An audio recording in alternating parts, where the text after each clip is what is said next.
अस्सलाम वालेकुम everyone, welcome to my channel. Sociology की लेक्चर सीरीज़ में आज हम पर्सनालिटी डेवलपमेंट की एक थ्योरी को शेयर करेंगे जो कि लुकिंग ग्लास सेल्फ थ्योरी है। इंटरेक्शनिस्ट पर्सपेक्टिव से इस थ्योरी का ताल्लुक है जो कि बताती है कि the self which is discovered through the reaction of other is called looking glass self.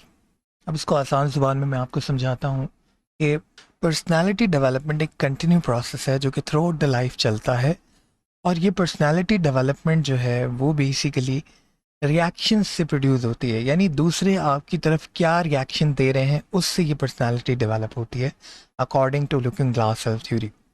अब आपने अक्सर देखा होगा कि जो बच्चे जो है वो जिनकी पहली ड्राइंग की तारीफ कर दी जाती है ना, उनके जहन में एक परसेप्शन बनना शुरू हो जाता है कि वो एक अच्छे आर्टिस्ट हैं।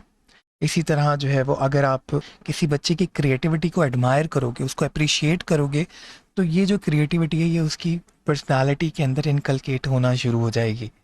और ऑन अदर हैंड अगर आप एक अच्छा खासा काबिल बच्चा भी है और उसको जो है डिमोरलाइज करते हो, उसको अप्रिशिएट नहीं करते, तो भी उसकी जो एबिलिटीज़ हैं वो ख़त्म होना शुरू हो जाती हैं। तो बेसिकली ये जो सेल्फ डेवलपमेंट है through the reaction of other, ये जो है ये लुकिंग ग्लास सेल्फ कहलाती है, यानी अपने आप को दूसरों के रिएक्शंस के अंदर देखना और उस हिसाब से आपकी जो पर्सनालिटी डेवलपमेंट होती है उसको हम लुकिंग ग्लास सेल्फ कहते हैं। अब इसके तीन प्रोसेस हैं बेसिकली जिसके थ्रू आपका जो ये perception of looking glass self जो डेवलप होता है। पहला ये है कि आपका perception, how we look to others, यानी जो दूसरे लोग हैं आप उनको कैसे देखते हो, क्या वो आपके लिए इम्पोर्टेंट है या नहीं। फॉर इंस्टेंस अगर कोई पेरेंट्स आपके आपके आपकी तरफ कोई परसेप्शन बनाते हैं तो वो ज़्यादा इंपॉर्टेंट होगा कंपैरेटिवली कोई स्ट्रेंज इंसान हो तो बेसिकली फर्स्ट स्टेप क्या है, our perception how we look to others. Second step क्या है, how we look our perception in their judgement, कि उनकी जजमेंट में हमारा परसेप्शन क्या है, यानी हमारे पेरेंट्स हमें जो है वो किस तरह का जो है जजमेंट करते हैं हमारी हमारी पर्सनैलिटी के हिसाब से। क्या हम बहादुर हैं, क्या हम एक अच्छे इंसान हैं, क्या हम जो है वो कन्फर्मिटी को फॉलो करते हैं, ये परसेप्शन हो गया।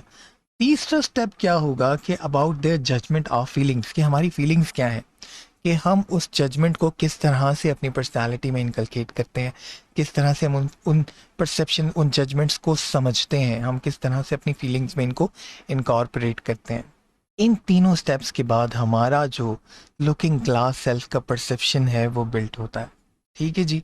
अच्छा, तो हम इसको अगर समअप करें, theory of the looking glass self is self-perception is influenced by an individual, belief about how we or she is perceived by others, observation of how others react, and interpretation of how others react. लेकिन how people react as a subjective nature thing ना, कि ऐसा हो सकता है कि आपके boss ने आपको क्रिटिसाइज इसलिए किया हो कि वो जो है वो किसी प्रोजेक्ट को कंप्लीट नहीं कर पा रहे ऑन टाइम। ठीक है, ऐसा हो सकता है आपके पेरेंट्स जो है फ्रस्ट्रेट हों और उस फ्रस्ट्रेशन में वो आपको डील कर रहे हो जिसकी वजह से जो है वो आपको अप्रिशिएट नहीं कर पा रहे हो। तो जो परसेप्शन बिल्डिंग होती है ना बेसिकली वो सब्जेक्टिव नेचर की होती है।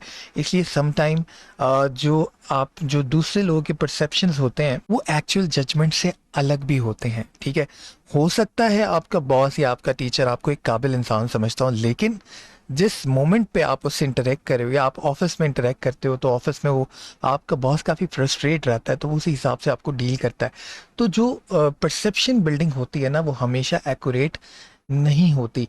एक रिसर्च, बल्कि 12 रिसर्च की गई है, एक यहाँ पे मैं आप लोग के साथ शेयर कर रहा हूँ। ये रिसर्च है a test of interactionist hypothesis of self conception, जो कि सोशियोलॉजी का एक जर्नल था, अमेरिकन जर्नल ऑफ सोशियोलॉजी, उसमें ये पब्लिश हुई। इसके जो रिसर्चर थे वो थे Miyamoto and another one is Sanford.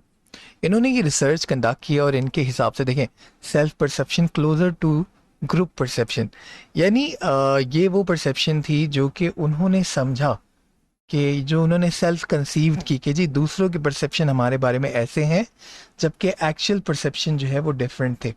तो इस रिसर्च से पता चला कि जो हम परसेप्शन लेते हैं वो बेसिकली हम खुद बनाते हैं। ऐसा हुआ कि भाई किसी ने समझा कि इंटेलिजेंस जो है वो बहुत अच्छी है किसी इंसान में, ठीक है, लेकिन क्योंकि वो उससे ऑफिस में मिलता था और ऑफिस में बहुत फ्रस्ट्रेट रहता था तो उसको ऐसा उसने आइडिया बना लिया कि यार मुझे लगता है मेरा बॉस समझता है कि मेरी जो है वो परसेप्शन जो है, मेरी इंटेलिजेंस जो है वो अच्छी नहीं है। तो self perception closer to group perception, जो हमने एक परसेप्शन बनाई, सेल्फ कंसीव्ड परसेप्शन बनाई, ठीक है, और ये थी एक्चुअल परसेप्शन। तो बेसिकली जो ये रिजल्ट जो आपके पास रिसर्च आई वो उसने ये बताया कि it is our perception of the judgement of others and not their actual judgement which shapes our self image and these perceptions are sometime inaccurate.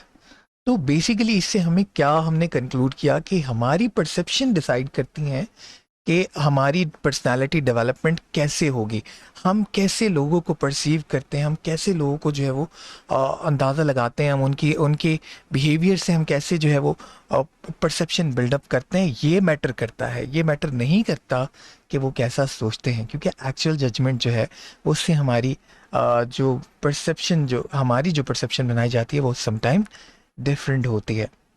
तो हमें इससे क्या चीज़ें समझ में आई? पहली बात कि हमारा जो बिहेवियर है वो किसी और इंसान की पर्सनालिटी डेवलपमेंट कर रहा होता है। तो if you are a good teacher you need to appreciate your students. अगर आप अच्छे वालिद या वालदा हैं तो आपको अपने बच्चों को अप्रिशिएट करना है, आपको दूसरों को अच्छे कामों के लिए इनकरेज करना है, क्योंकि इसी से उसकी पर्सनालिटी डेवलपमेंट होगी।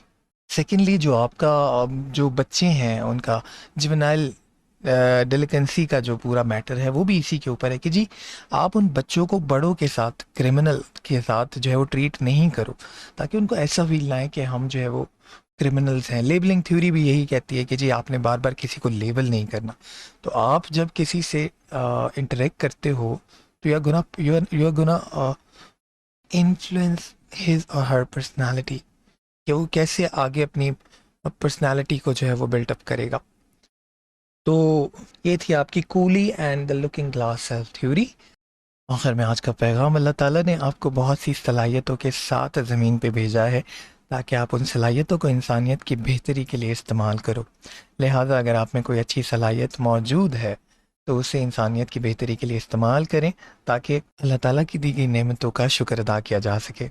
कुछ स्टूडेंट्स की क्वेरी थी कि CSS के जो स्पेशल एग्ज़ाम्स हैं वो कब कंडक्ट होंगे। मई के अंदर उसका जो है वो स्क्रीनिंग कंडक्ट होने वाला है और फिर उसके बाद अक्टूबर में गालिबन उसका जो है वो रिटर्न कंडक्ट होगा। तो गुड लक। और मेरे चैनल के ऊपर आपको पाकिस्तान अफेयर्स से रिलेटेड, सोशियोलॉजी से रिलेटेड और जनरल साइंस एंड एबिलिटी के लेक्चर्स मिल जाएंगे। और बाकी जॉब्स जो आप ग्रेजुएशन लेवल पे अप्लाई कर रहे हो तो उसके ऊपर भी आपको काफ़ी सारी चीज़ें मिल जाएंगी। आप जाके प्लेलिस्ट को देख सकते हो। और मज़ीद अगर आप मुझसे कोई क्वेरी है आपके पास तो आप csforum121@gmail.com पे भेज सकते हो, कमेंट सेक्शन में लिख सकते हो। होपफुली वीडियो आप लोग के लिए फ़ायदेमंद होगी। वीडियो पसंद आए लाइक एंड शेयर कीजिएगा, चैनल को सब्सक्राइब कीजिएगा। Thank you so much. अल्लाह हाफ़िज़।